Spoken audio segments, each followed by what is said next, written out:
Over the past 2 months, I dedicated several hours a day immersing myself in the complete works of Hermann Hesse to answer an unsettling question. Why do so many intelligent people, with stable lives and everything in order, reach a point in life feeling a weight that no amount of rest can resolve? I'm certain that whoever is listening has asked themselves this question at least once. If you took off your shoulders everything that has been piled on without truly being yours, who would be left underneath? Today, after weeks spent between Demian, Siddhartha, and Steppenwolf, the answers have started to emerge. I myself spent years confusing exhaustion with a lack of productivity. It was by reading Hesse in silence, far from notifications, that I came to understand something uncomfortable. The problem was never what I was doing. It was what had stuck to me without my noticing. What you're about to hear may completely change the way you look at the next years of your life. And to start talking about simplicity, it's important to understand one thing. Simplifying life isn't giving up on it. That's the first idea Hesse spent his life trying to correct. For him, to simplify meant to remove everything that didn't belong to a person's essence. It meant peeling away husks, not pieces. It's not about living with fewer things, although that often happens. It's about living without the things that never truly served you. The clothes you bought to impress someone you can no longer even remember. The career you chose to please a father who is no longer here. The hurried pace you adopted because you believed that worthy men and women live this way. All of that is weight. And weight, once it becomes habit, stops being noticed. This distinction between what belongs to you and what has merely been added to your life is the starting point of all of Hesse's work. And what's most striking is that this distinction, seemingly simple, is almost impossible to make in everyday life. You're inside your own accumulation. You can't see it from the outside. The things you consider essential might just be the oldest. The habits you consider natural might just be the most repeated. None of that guarantees they are truly yours. Think of a Sunday night, that nameless weight in your chest, at the hour when next week is already starting to arrive ahead of time. You know what I'm talking about. Think for a moment about how many decisions in your life have really been your own. The words you use, the clothes you wear, the goals you chase, the fears you feel. How much of that was born from you? And how much was installed by your environment, by your family, by school, by work, by the culture around you? Most human suffering is born from this silent confusion between what we are and what we've learned to seem. Hesse anticipated by decades the existential crisis that would become epidemic in the great modern cities. He anticipated burnout, the feeling of an empty life despite a full schedule, the difficulty of identifying what we truly feel underneath so many acquired masks. And then something appears that few people notice. When someone finally lets go of what isn't theirs, time returns. The mind clears. The sensation of running after something invisible disappears. Life stops being an endless list and turns into a felt experience. There's a huge difference between inhabiting life and merely managing it. To inhabit is to be present in every hour, to taste your morning coffee, to notice the light shifting throughout the day, to hear the pauses inside conversations. To manage is to live watching the clock, tallying completed tasks, always postponing the present for later. Only those who have simplified life can really live it. The others merely survive within themselves, like employees of a life they didn't choose. Ask yourself, when was the last time you deeply felt an ordinary day? Not a travel day, not a special occasion, just any old Tuesday. If the answer is hard to find, your life is full of things, but empty of presence. And it's exactly that emptiness that weighs on you. The invisible weight you carry without realizing it isn't made of metals or tasks. It's made of roles. Each of us plays dozens of characters every day. The competent professional in a meeting, the attentive son or daughter on the phone with mum, the available partner at the end of the day. Each role demands a version of you, a tone of voice, a posture. And the more roles we accumulate, the further we drift from the face that exists beneath all of them. In Steppenwolf, published in 1927, Hesse portrays exactly this drama. The protagonist, Harry Haller, is a cultured, civilized, respected man who lives an apparently balanced life. But on the inside, he feels like a stranger to himself. He senses that there's a wild wolf living inside his chest, a true and untamed part of him that has been smothered by years of social adaptation. The entire book is about the conflict between who he is and who he has learned to seem. And this fracture is the silent disease of modern man. You probably know this feeling. That moment when you're surrounded by people, playing your role well, and yet you feel a strange loneliness, as if there was someone inside you that no one there really knows. Hesse called this inner exile. It's the silent price of living through roles instead of living from the center. You know it. There's a Canadian-American sociologist named Erving Goffman who studied this phenomenon rigorously in the 1950s.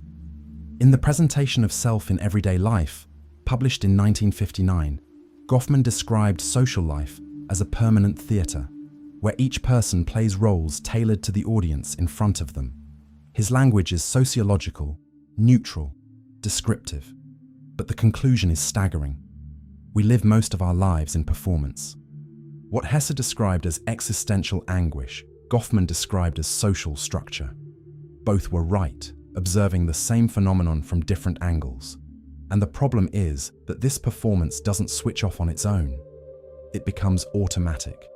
You no longer consciously choose the roles. They operate within you. When you go home, you keep performing. When you're alone, you keep watching yourself. Your whole life turns into a stage with no wings, and the actor, exhausted, forgets who he is beneath the costume. This weight doesn't arrive all at once. It accumulates in silence, year after year. It starts small, a promise you made out of politeness, a job you accepted so as not to disappoint someone, a friendship you maintained out of habit, a posture you adopted because it seemed like the safe path. And little by little, without warning, these small commitments form an entire structure, a life built on adaptations, an identity made of answers to questions other people asked for you. And here appears one of the deepest illusions of modernity, the idea that more is always better. We were raised to believe that accumulating equals progress.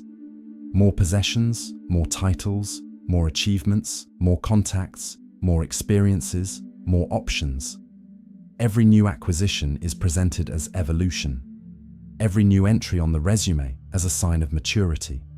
In essays written during the 1920s and 30s, Hesse observed that modern man confuses motion with advancement and noise with vitality. We're always moving, but rarely walking toward anywhere that matters. There's an everyday scene that illustrates this in an almost painful way. It's nighttime. You're sitting on the couch after another long day, phone in hand, the TV screen glowing in the background. Notifications come in waves. You open an app, close it, open another, scroll the screen, see an ad, close it again. Time goes by. You don't really know what you saw. You don't feel anything memorable. And yet, the tiredness grows. That specific exhaustion, with no clear source, is the exhaustion of abundance without depth. You consumed a lot, you lived very little.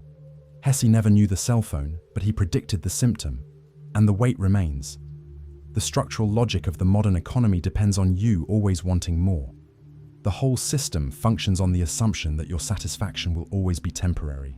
It's not anyone's malice, it's the market dynamic we're familiar with. But the effect on the human soul is devastating. You spend your life chasing a sense of fullness that never arrives, because it was designed never to arrive. Hesse noticed this long before our time. In a Europe entering the early stages of mass consumption, the Polish-British sociologist Zygmunt Bauman, decades later, gave this phenomenon a name. He called it liquid modernity. In books published from the year 2000 onward, Bauman described a culture in which everything slips by too quickly to be truly lived. Identities, relationships, achievements, objects. Everything is short-lived. Everything is replaceable. Everything needs to be updated before it has even been fully experienced. And the result, according to Bauman, is an anxious humanity, always on the run, always exhausted. Hesse had already perceived this anxiety in the early years of the 20th century, before television, before the internet, before social media. He simply called it the disease of excess. And here a key detail emerges. Hesse wasn't against technical progress or against comfort. He didn't advocate for a primitive life. He advocated for awareness. The problem isn't in having things, it's in being possessed by them. The difference between participating in the world and disappearing into it is subtle but decisive. Whoever understands that difference begins to look at their own life through different eyes. Whoever realizes this is usually too tired to keep pretending to be satisfied. And this is where a very specific kind of exhaustion shows up, different from all the others. The spiritual fatigue of someone who has already tried everything. It's not depression. It's not laziness. It's the weariness of someone who spent years pursuing a promise that never came true.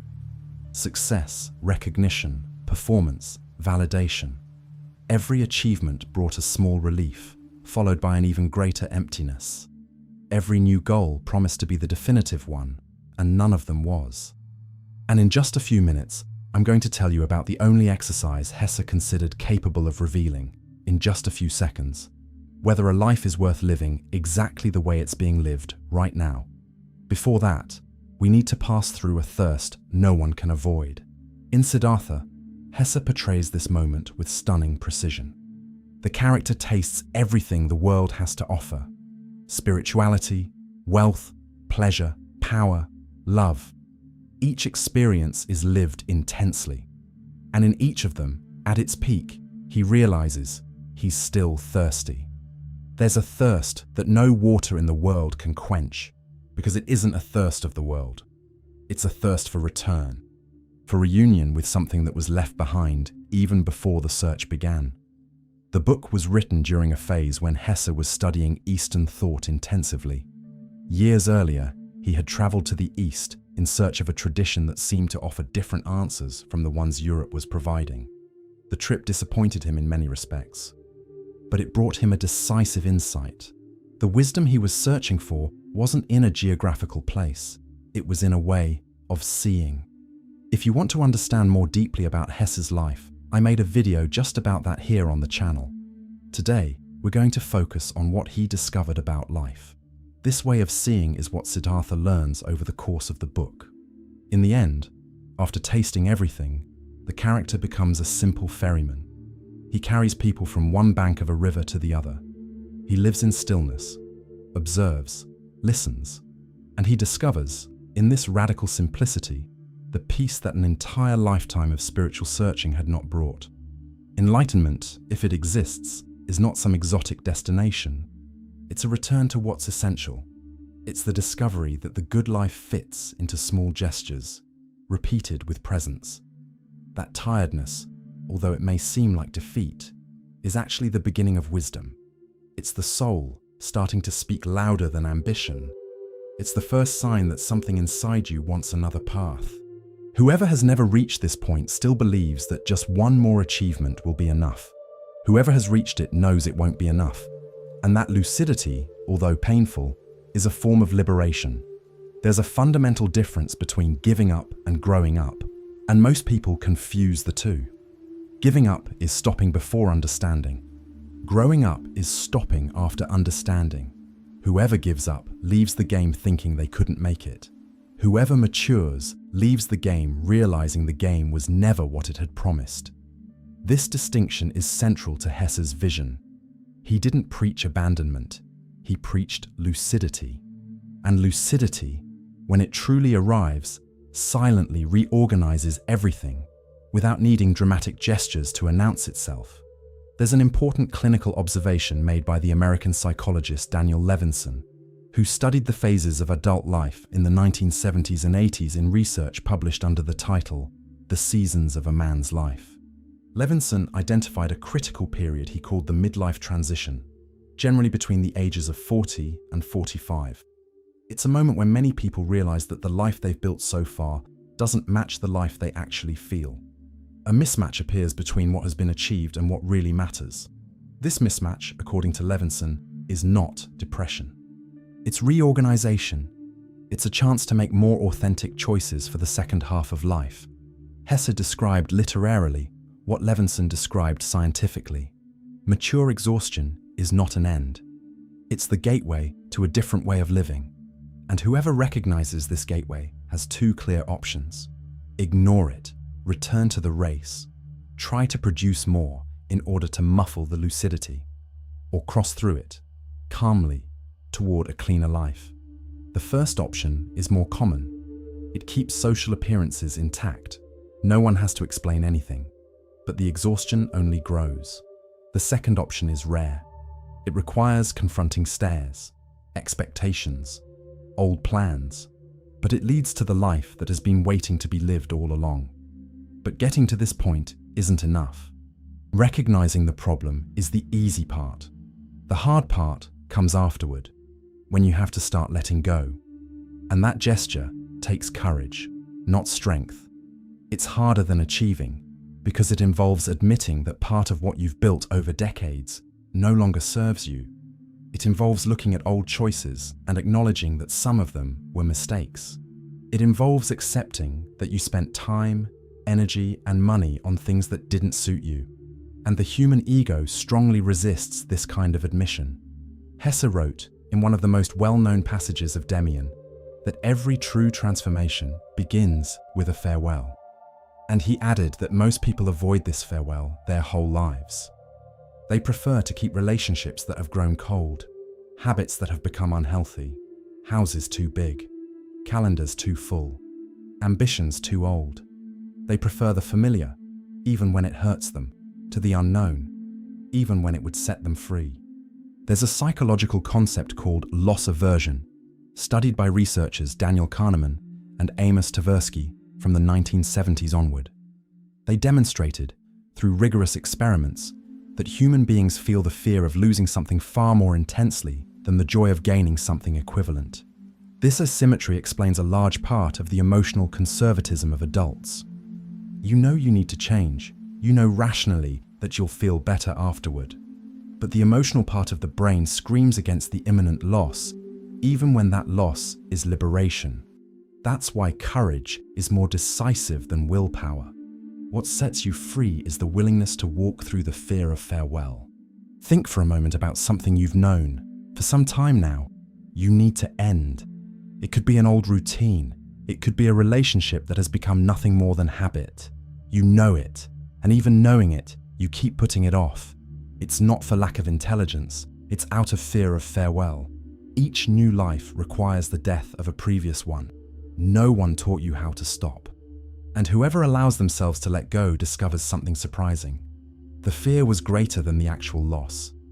The absence of the thing released, of the relationship ended, of the habit interrupted, is almost always smaller than the anticipation of the loss made it seem. The human mind is an expert at overestimating the future suffering of a farewell and underestimating the relief it brings. There's a curious asymmetry in this process. What costs the most to let go of usually is precisely what was weighing the most in silence. The things you fear losing are often the same ones quietly consuming you. Not because they're bad in themselves, but because they've already fulfilled their role in your story and have outstayed their time. Everything in life has its right moment to leave. The problem isn't the leaving. The problem is the refusal to recognize that the moment has already arrived. There's a term in Stoic philosophy known as premeditatio malorum, which describes the exercise of imagining feared scenarios in advance. The Stoics did this not in order to suffer ahead of time, but to realize that fear, when examined calmly, tends to be disproportionate to reality. When you imagine in detail what it would be like to lose something you fear losing, you realize you would survive, that you would still be you, that life would go on. This exercise, simple but profound, was practiced by Seneca, by Epictetus, by Marcus Aurelius, and it's one of the oldest antidotes against the paralysis of fear. Hesse didn't use that expression, but he arrived at the same place. Letting go hurts less when you look fear in the face instead of running from it. There's a step that comes before all of this. Before simplifying your outer life, you need to simplify your inner life. And that begins with stillness. Hesse insisted on retreat as a basic condition. Without long walks and time without words, without visitors, without distractions, it becomes impossible to listen to your own soul. And without listening to your own soul, letting go of what's superfluous becomes nothing more than a reorganization of the mess. There's an essential difference between outer quietness and inner silence. You can be alone in an empty house and still have a mind full of voices. Voices of demand, of comparison, of planning, of remorse. Voices you don't even know where they came from, but that speak inside your head as if they were yours. The first true silence is when those voices finally go quiet. When you can spend a few minutes without mentally commenting on every little thing, without judging, without anticipating, without defending yourself from thoughts about the past. You feel it in the early hours, in the low hum of the refrigerator, when the rest of the house is sleeping. That instant when the brain tries to talk to itself and can no longer fool itself. Most people live their entire lives without ever experiencing this kind of silence. They think silence is the absence of outer noise, and so they look for vacations in calm places as the solution. But they come back from vacation with the same inner agitation. Because the silence that heals isn't the silence you find, it's the silence you cultivate. It demands training, patience, repetition. And it demands, above all, the courage to remain seated with yourself when everything inside you screams to be distracted. There are contemporary studies on what's called the brain's default mode, or default mode network, described by the neuroscientist Marcus Rachel starting in 2001. This default mode is the brain activity that stays switched on when you're not focused on any specific task. It's the background noise of consciousness. And subsequent research has shown that this activity tends to focus on thoughts about oneself, on social comparisons, on ruminations about the past, and on anxieties about the future. In other words, science has confirmed what Hesse was already saying. The unoccupied mind is rarely at peace. It tends, by default, towards self-referential noise. That's why inner calm has to be cultivated. It doesn't happen on its own. This skill doesn't come preformed. It's trained. And trained slowly, in environments where time stops being demanded of you. Whoever cultivates this kind of pause comes to understand, over time, that it's worth more than any outer achievement. Without empty space, without voice, there's no discernment. And without discernment, letting go of what doesn't matter is impossible. You can't tell apart what belongs to you from what was glued onto you when you live surrounded by constant noise. The pause is the only environment in which that difference begins to appear. That's why modernity resists it so strongly. Silence is frightening, because in silence, you finally meet yourself. And for many people, that encounter is what their entire life has been trying to avoid. If you've been with me this far, and something inside you is moving silently, it's worth a pause. Understanding philosophy is interesting. Practicing philosophy can change your life. Start with the link I left in the first pinned comment. There's a place where stillness happens naturally, without effort, and where life starts to make sense again, even for those who never thought about the matter. That place is nature. Hesse saw it as the greatest book of philosophy ever written. For him, trees, rivers, mountains, and seasons teach, without words, what it means to live at the right rhythm. In texts later gathered in a collection called Bäume, translated as trees, he states that every tree is a model of patience, root, and silence. A tree is not in a hurry. It doesn't compete with the tree next to it. It doesn't worry about looking more beautiful than it was the year before. It simply grows, in its own time, in the place where it was planted, offering shade to whoever needs it. To plant requires absolute patience. You take care today of something that will only show results in years. You water a sapling you may never see in its full glory. That gesture, repeated in silence, changes the way a person understands time. Life stops being organized by quarterly goals and starts being organized by seasons. And that change in scale changes everything. Modernity has taught us to scorn this lesson. We look at nature as scenery, not as a teacher. We pick up a phone to photograph a landscape instead of standing still in front of it. We walk through parks thinking about our next appointment. We travel to beautiful places and return without having truly seen anything, surrounded by beauty, unable to feel it, standing before the greatest silent wisdom in the world, distracted by our own internal voices. To relearn how to observe nature is to relearn how to live. Looking at a single tree for half an hour is a more profound philosophical exercise than reading 10 self-help books. Not because the tree will teach you verbally, but because it will remind you of something you've forgotten. That existing is enough. That growing at your own pace is enough. That putting down roots matters more than moving around. Hesse spent decades writing variations of this same idea because he knew it's easy to understand and almost impossible to practice in a culture that prizes haste and visibility. And here we arrive at the most delicate point of this whole journey. The return to what's essential. Remember at the beginning, I told you about an exercise capable of revealing, in just a few seconds, whether a life is worth living exactly the way it's being lived right now. Here it is.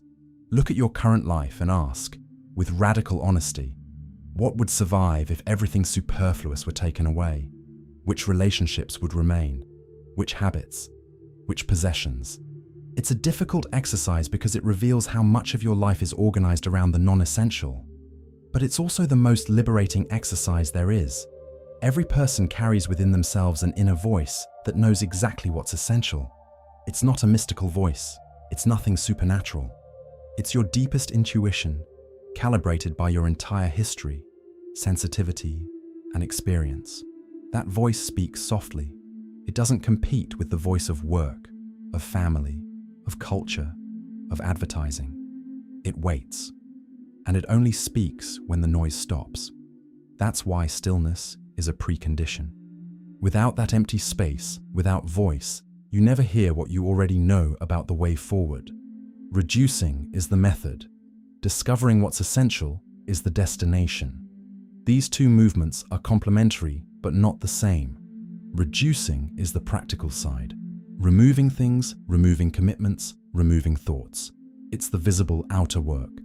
Discovering what's essential is the inner side. It's perceiving, in the space opened up by reduction, what was always there and had been buried. Many people reduce and never get to discover. They become empty minimalists, organizing closets without organizing their lives. True simplicity isn't aesthetic, it's existential. And to reach this existential simplicity, you have to cross a space that frightens most people. Solitude. Not imposed solitude, the kind from exclusion or abandonment.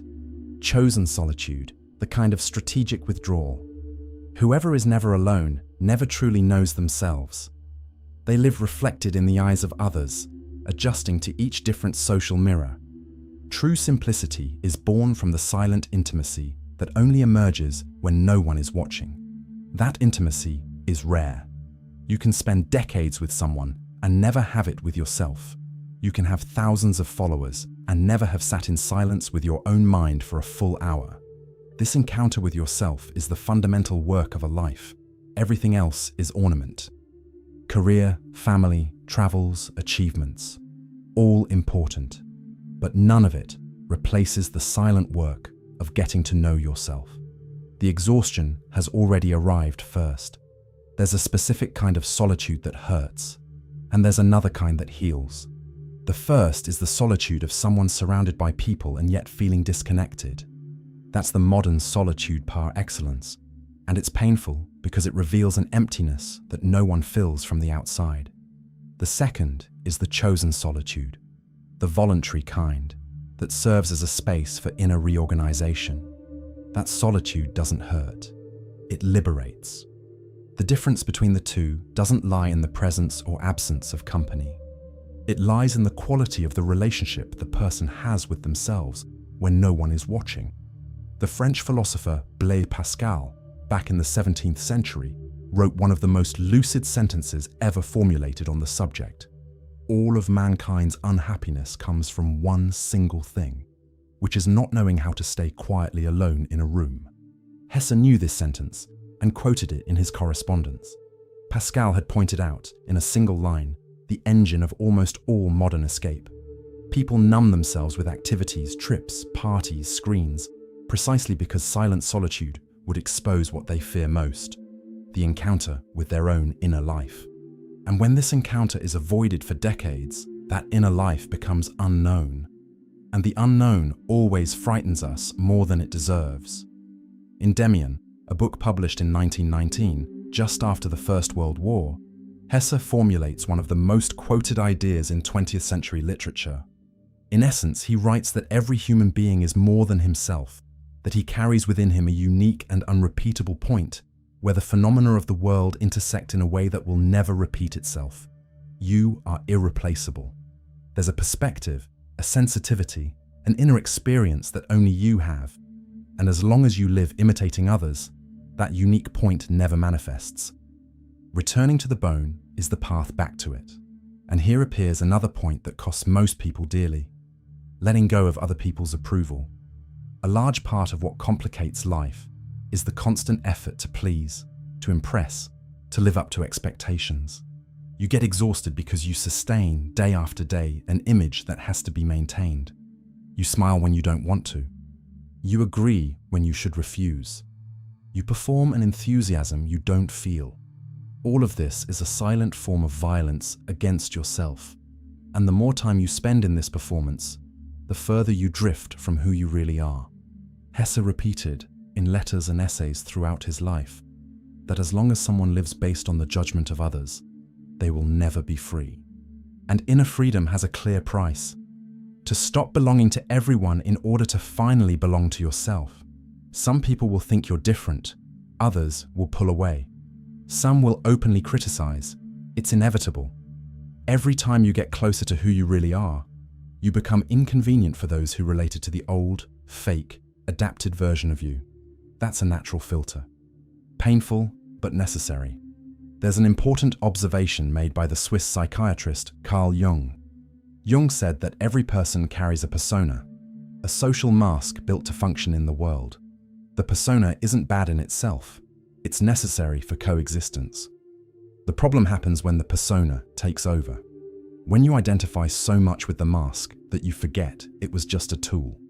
Cleaning out what's left, in the Jungian sense, is exactly this work of putting the persona back in its place. It still exists, still useful, but it stops governing the entire life. And the being that lies underneath it has room to breathe again. Accepting being misunderstood is part of spiritual maturity. By old friends, by family, by the surrounding culture. Hesse was misunderstood his whole life. He received harsh criticism. He was accused of being eccentric, reclusive, individualistic. And even so, he stayed on the path he recognized as his own. Not out of stubbornness, out of inner faithfulness. It was the only way to live a life worth living. But there's a subtle trap in this process. Letting go on the outside without letting go on the inside. People who throw out objects, move to new cities, abandon careers, end relationships, and continue carrying exactly the same repetitive thoughts, old resentments, and inner anxieties.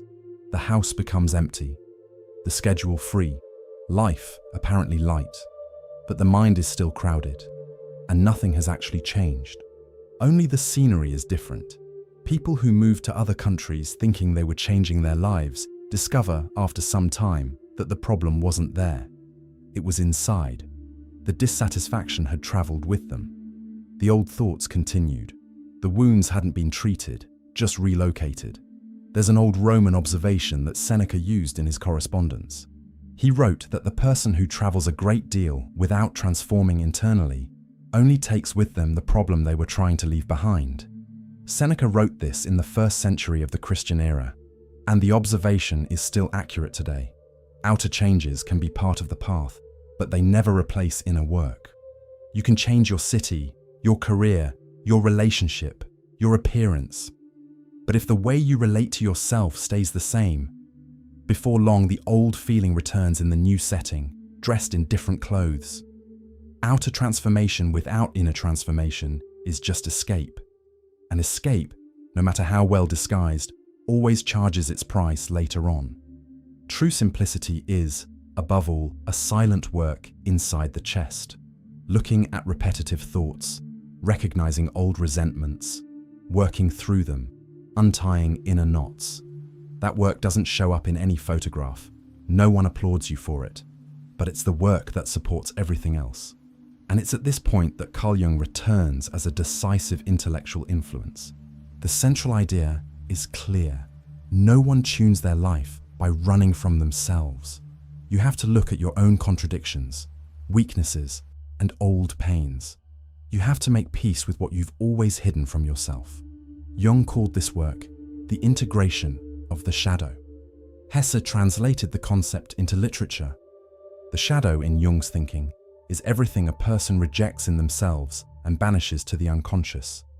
It can be anger, it can be ambition, it can be fear, it can be an uncomfortable sensitivity, it can be a need that seems too childish to admit. Each culture, each family, each era teaches us to hide different things, but the mechanism is the same. What's hidden doesn't disappear. It just operates beneath consciousness, influencing decisions, relationships, and moods without the person noticing. And the larger the ignored shadow, the more exhaustion the person carries, because keeping something hidden requires constant energy. And even so, you keep going. But there's a detail about this integration that completely changes the tone of the practice. In Demian, Hesse offers the key. He writes that every person needs to walk through their own darkness in order to find the light that belongs to them. That sentence is more profound than it seems. It says that each person's authentic light isn't somewhere out there, waiting to be reached.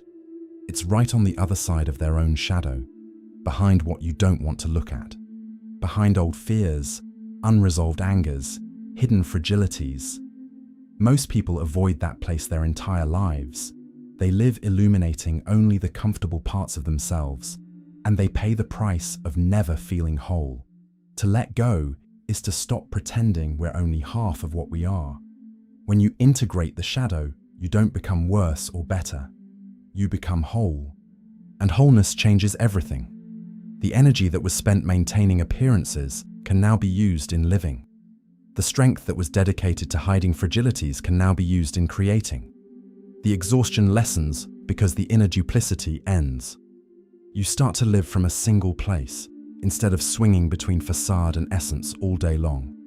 This is probably the least understood aspect of Hesse's philosophy. People associate simplification with lightness, with purity, with luminosity.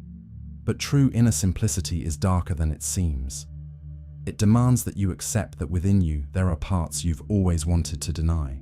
Selfishness, occasional pettiness, hidden envy, fear of failure, childish need for approval. When you stop fighting these parts and simply acknowledge them, they lose the power they had over you. The exhaustion lessens because the inner war ends. This process of integration reveals something that changes your relationship with time. Time becomes the true asset. More valuable than money, more valuable than status, more valuable than achievements. Every poorly spent hour is an hour stolen from what mattered. And in maturity, this calculation becomes unavoidable. You start to realize that time is not infinite, that every day spent on the irrelevant doesn't come back, that life doesn't reward whoever accumulates the most, but whoever best uses what they have, knowing it's finite. When someone finally understands this, a deep transformation happens. The same 24 hours that used to feel insufficient start to feel abundant. Not because time has expanded, but because the relationship with it has changed. The person stops spending hours trying to please those who don't matter, stops accepting commitments out of mere social obligation, stops postponing what they really want to do with the excuse that there will be time later. This awakening to the value of time is one of the most mature points in Hesse's thinking. For him, no one takes life seriously until they start taking time seriously. The Roman philosopher Seneca, more than 2,000 years ago, wrote a brilliant letter on the subject, known as On the Shortness of Life. In it, he observes that people complain that life is short, but waste it as if it were infinite. They complain about not having time, but give it away for free to anyone who asks. They complain about getting older, but live each day as if there will always be more. Hesse read Seneca closely and that influence shows up at various points in his work. The two authors, separated by 2 millennia, came to the same conclusion. The scarcity of time only becomes real when you decide to protect it. Before that, it just slips away, without warning, toward nothing. Think about Monday morning traffic seen through the rearview mirror. The day hasn't even started yet, and exhaustion has already arrived. You finish and look back and realize you spent hours in meetings that led nowhere. More hours answering automatic messages. More time scrolling a screen.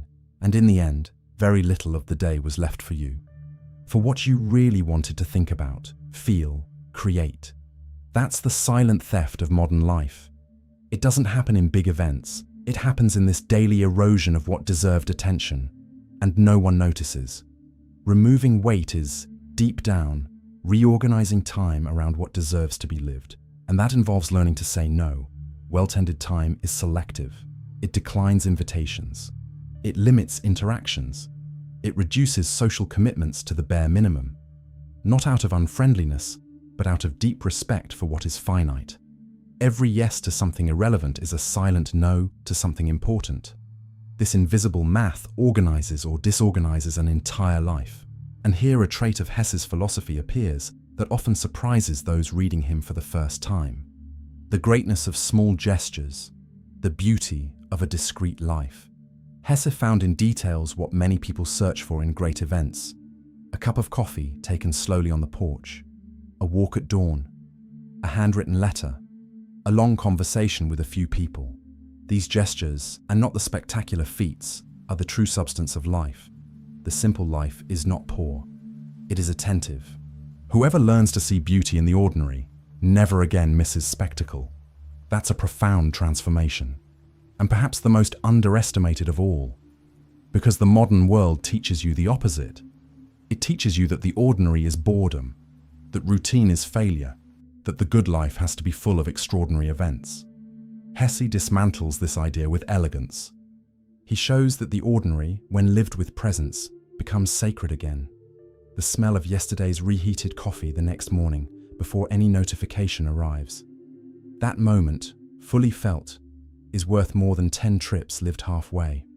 There's an invisible math in the quality of experience. 10 minutes lived with full presence are worth more than 10 hours lived on autopilot. Most people would trade that ratio without thinking twice, because they were raised to count time, not to inhabit it. But whoever makes the opposite trade discovers something liberating. They don't need more time. They need more presence within the time they already have. That's perhaps the greatest secret hidden within simplicity. Life doesn't get fuller, it gets denser. You had never thought of it that way. The ancient Stoic philosophers, like Marcus Aurelius in his Meditations, written in the 2nd century of the Christian era, defended something very similar. Marcus Aurelius was emperor of Rome, had access to everything a human being could materially desire, and even so wrote about the need to find dignity in small things. The greeting at dawn, the modest meal, the task carried out with care. For Marcus Aurelius, virtue wasn't in great deeds, but in the quality of attention given to whatever each day brought. Hesse inherited this sensitivity, although he expressed it in a modern literary language. The lesson hasn't aged. This full presence requires something modernity has nearly eliminated: slowness. Hesse called it the forgotten virtue. Hurry, according to him, is the spiritual disease of modernity, and he fought it with deliberate slowness, not as a technique, but as a philosophy, because the surface-level speed of modern life doesn't take you anywhere. It just keeps you from arriving whole anywhere. In a busy city, you only have to look around to see dozens of people eating without paying attention, walking quickly without noticing the streets, talking on the phone while crossing beautiful squares. Humanity has invented a sophisticated form of absence, being in a place without being in it. That's the central symptom of contemporary unease. Hurry doesn't come from time. It comes from the inner anxiety of someone who never feels where they are. It's a permanent movement of escape. You're at lunch, but your mind is at the next meeting. You're at the meeting, but your mind is at the end of the day. You're on the weekend, but your mind has already gone back to work. You never arrive. And when life ends, you realize you spent entire decades on the way to somewhere that never happened. The Hungarian-American psychologist Mihaly Csikszentmihalyi studied the opposite of this state in depth. He called it flow, in studies published from the 1970s onward. Flow is that moment when a person is totally absorbed in an activity, loses track of time, and feels deep satisfaction simply from the quality of presence. Children experience flow while playing. Csikszentmihalyi discovered that these moments of absorption are the happiest hours a human being reports in their life. Curiously, they are also the hours when they stop thinking about themselves. Happiness, in flow, is the momentary forgetting of one's own worry, and that forgetting only happens when hurry gives way. When hurry falls away, life deepens. And in that depth, finally, dwells the peace that success promised but never delivered. It's a peace that has nothing spectacular about it. It's silent, domestic, everyday. It's there in the breakfast without a phone, in the conversation without watching the clock. All of this points to the ultimate destination of this whole journey, becoming who you have always been beneath all the layers of varnish. Each person's true vocation is simply to become who they really are. That sentence, which seems simple, is one of the most radical ever written, because it inverts everything we've learned. Life isn't a construction project. It's a process of revelation. You don't have to become someone else. You have to stop being so many people at the same time. Most people confuse change with transformation. Change is swapping out the appearance, the function, the setting. Transformation is aligning who you are with how you live. Changing is easy and cheap. Transforming requires time, silence, and brutal honesty. That's why almost nobody does it. People change non-stop and never transform. They change careers, cities, relationships, appearance, and feel the same emptiness again within a few months. The simplicity Hesse proposes isn't another change. It's the silent renunciation of the very need to keep changing in order to feel alive. There are sediments the world sticks to you from childhood, from family to work, and none of them was consciously chosen. You spend decades meeting these demands, thinking that's what growing up is. But growing up is the opposite. It's stripping away layer by layer of varnish, not to become no one, but to find again the original self that was already there before the world started shaping you. The phrase about becoming who you really are has an ancient origin. It echoes a verse by the Greek poet Pindar, written around 500 years before Christ. Pindar wrote, in one of his odes, "Become who you are." The phrase crossed centuries, was quoted by Nietzsche, was taken up again by Hesse, and continues to reverberate among therapists, philosophers, and writers to this day. What it carries is a deep intuition about human nature. That authentic development is not a journey towards something external. It's a discovery of what has always been, hidden beneath layers of adaptation. To grow is to return. To mature is to uncover. This work of stripping away is solitary. No one can do it for you, and it's silent. There's no applause, no photo, no certificate, but it's the only work that truly matters in the end of life. This is the point of arrival, and it's also the invitation Hesse extends to those who read him attentively today. If something inside you is moving while you listen to this, it's because some husk is already ready to be released. You don't have to revolutionize everything all at once. You don't have to make big impulsive decisions. You don't have to end anything today. It's enough to start with a small gesture, a chosen pause, a polite refusal, an inner farewell, even if no one notices. The simplicity Hesse proposed isn't monastic. It doesn't require leaving the city, leaving the family, selling everything. It requires something harder. It requires clarity. It requires inner faithfulness. It requires the everyday courage to maintain, in the midst of the noise, a silent center. And it's from this center that everything else reorganizes over time. Priorities shift without fanfare. Choices become cleaner. The right people draw near. The wrong ones pull away, without the need for great ruptures. Life refines itself from the inside, and the outside follows that movement. And maybe that's Hesse's greatest contribution to those who read him today. He doesn't offer a system, doesn't propose techniques, doesn't sell methods. He offers an inner direction, a calm intuition that there's another way of living, lighter and truer, waiting on the other side of a few brave choices. Each reader, over more than 100 years, has found in these books a kind of silent companionship. The feeling that someone at some point knew how to describe in words what seemed unspeakable. And that companionship, although it doesn't solve anyone's life, offers something rare. The confirmation that the exhaustion you feel has a cause, has a name, and has a way out. And whoever begins to walk in this direction comes to understand, over time, an uncomfortable truth. No one will applaud this choice. The culture doesn't reward those who decide to live with less. It rewards those who run faster. It rewards those who show up more. It rewards those who produce more content, more achievements, more noise. The choice to simplify life is by definition a solitary one. You won't receive trophies for it, but you'll receive something no trophy can deliver. One peaceful night after another. A day in which you recognized your own face in the mirror. A rare feeling of coinciding with yourself, with no rush to be something else. Hesse didn't write to impress. He wrote to wake people up. And whoever wakes up, simplifies. And whoever simplifies, finally, lives. That's the summary of an entire body of work. And maybe the most important invitation you're going to receive this week. To look at your life with the courage to ask what belongs and what has merely accumulated.